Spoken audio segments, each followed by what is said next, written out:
Hello everyone, today we will talk about how to fix or how to solve the problem of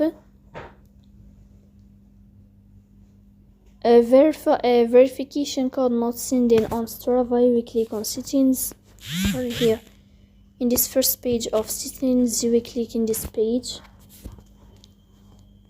then we go to apps, default apps, app settings. Here you will search about the application of Strava and you will enter. Then we click on first stop and you will click OK. Here you will enter to the window of storage. Here you will click on clear cache. Then you will turn on your airplane mode and you will turn off your airplane mode again to fix that problem.